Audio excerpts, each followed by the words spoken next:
Looking at this phone, we all wondered how a Nokia flagship with Android would work out. We soon had this. Still no Android. And as Nokia fans, we couldn't help but feel a little let down despite how impressive this phone was. Then came this phone, and I wanted to scream, I want Android. And then we got this, the smartphone equivalent of Frankenstein's monster. Ever since HMD Global, a Finnish brand containing a lot of ex-Nokia employees, bought the rights to Nokia, we've been waiting for that Nokia Android dream to come true, and we got this, and this, and this. Yeah, they were Android, they were Nokia, but not flagships, not the phones to kick Samsung or Apple off the top spot. Finally though, we've got the Nokia 8. Well, was it worth the wait? Let's find out in this video. But before we do, if this is your first time here, or in case the long wait for a true flagship from Nokia has caused all your memory cells to be bored to death, I'm Ash, you're watching C4E Tech, and let's get started. And oh yeah, if you end up liking what you see here, please hit that like button and also subscribe and hit the bell icon. So now, let's get started.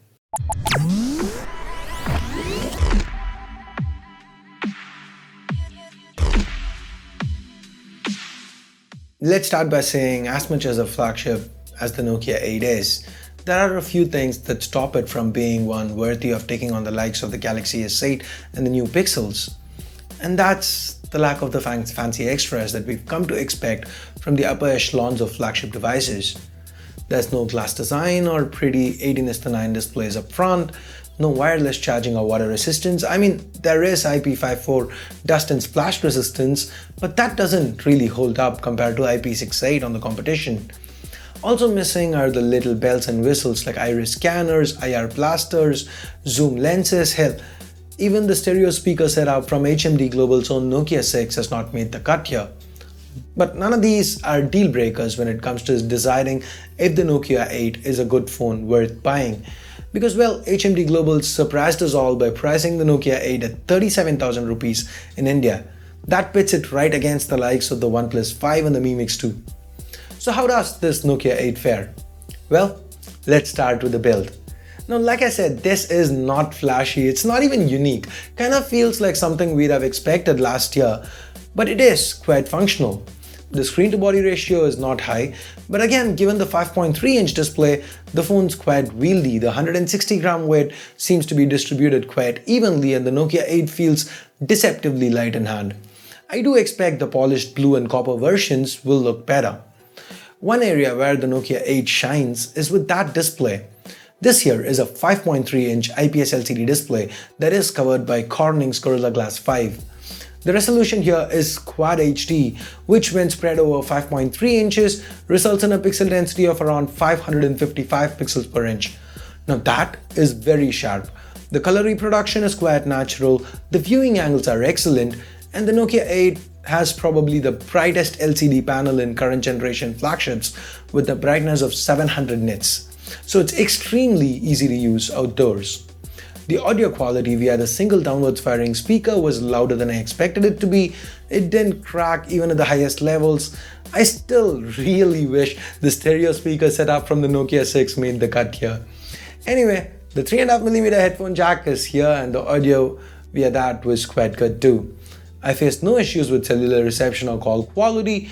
The Nokia 8 sold in India does come with support for dual SIM cards. It's a hybrid solution, so you can trade that second SIM for a microSD expansion slot if you so need to.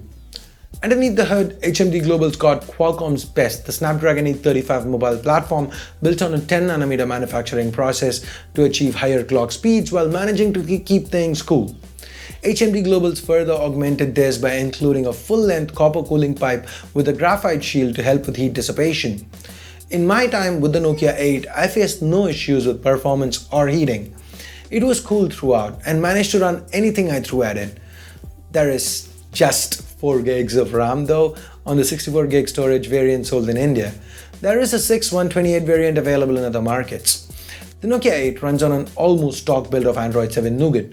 Given that this is stock, everything feels fast and snappy. HMD Global's left most things but the camera app untouched. So you get Google Photos to manage your pictures, Gmail for mail and so on. There is almost no bloat here. You remember that glance option that we've seen with Nokia phones in the past? Well, that returns, it's present here. Guys, it really annoys me when brands add always-on functionality to phones with LCD displays. I mean, with an LCD display, you need to light up the entire display, unlike with an AMOLED panel where only the non-black pixels need to be lit, and glance is kind of a nice little middle ground.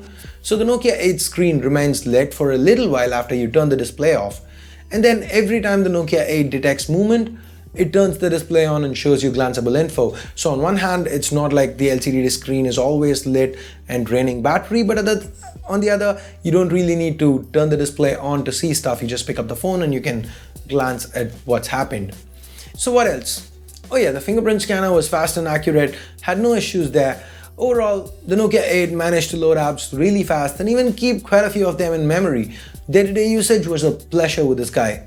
So, a Quad HD resolution, top-of-the-line internals, unthrottled performance, and a 3090 mAh battery. What jumps in mind when you hear this sentence? If the answer is small battery, how's the battery life? Then you, my friend, are not alone. That's exactly my thought when I was checking out the launch coverage. Maybe this battery won't be enough to get me through a day. But thankfully, the Nokia 8 had little issues getting me through a day on a single charge on each of the 8 days that I spent with it as my primary phone. And with that, let's now get to what I'm sure you've all been waiting for, the cameras. The Nokia 8 sports dual 13 megapixel cameras with Zeiss Optics. The aperture is f2.0 and there is support for both laser and face detection autofocus, and the primary camera also has optical image stabilization. Outdoors under good lighting conditions, the Nokia 8 delivers pleasant images with good detail levels.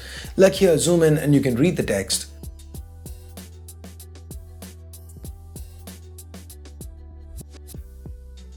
At times, the images might get a little oversaturated and the dynamic range isn't the best we've seen.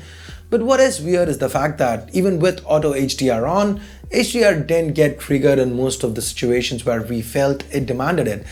Like even in situations where shadows were too dark.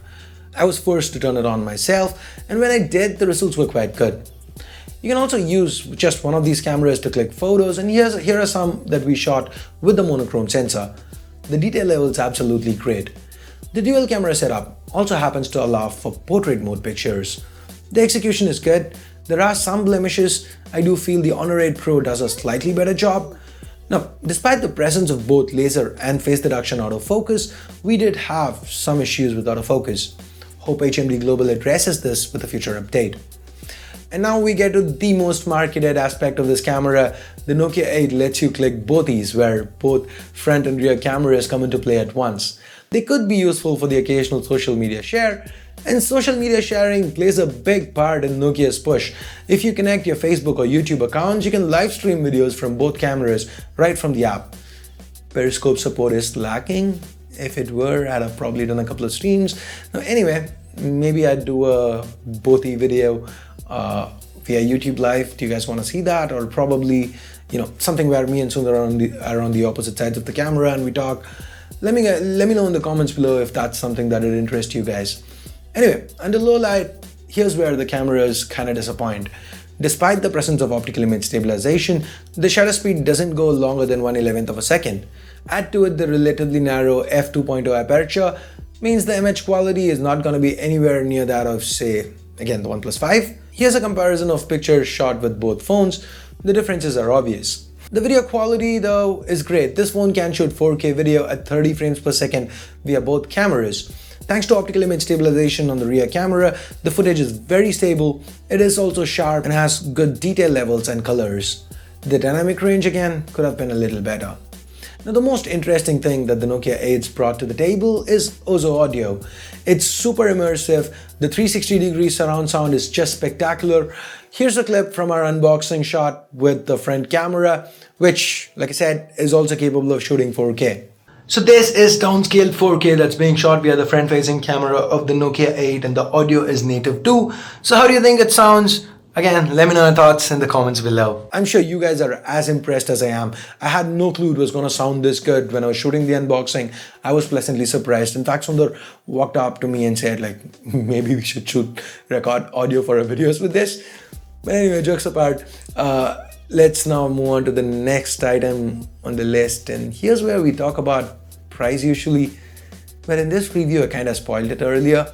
So let's get to the chase. Overall, HMD Global's put together a compelling package, and most importantly, they've also got the pricing right. Do remember, HMD Global's vowed to provide quick security patches, which they've been doing so far, and also update the Nokia 8 to Android Oreo and even Android P in the future. So if you are looking to get the Nokia 8, then by all means, yes, this is a good phone that provides good value for the money you spend. There are areas where the competition does better, like the OnePlus 5 with speed and the cameras, or the Mi Mix 2 with a fantastic display, and both do sport more RAM and storage. I mean, would you guys like to see an in-depth comparison of the Nokia 8 with either of these two phones? Again, let me know in the comments below and we will try to make that happen. So anyway guys, there you have it, my 2 cents on the Nokia 8. If you hated this video, I'm sure you know what to do. But if you did like it, give this video a thumbs up and hit that subscribe button down below if you haven't yet. If you've already subscribed, hit that bell icon to make sure you get notified each time a new video goes live here on C4E Tech. If you know anybody, friends, family members who are kinda interested in the Nokia 8 or kinda interested in buying a phone in this price segment, do share this video with them and help them out. Oh, it's not for me. Okay, it is for me. I like it when you guys share videos. Thumbs up for honesty. Anyway guys, thanks a lot for watching. Till next time, this here's Ash. You've been watching C4E Tech and I'm signing off for now. You guys have a great day. Bye bye.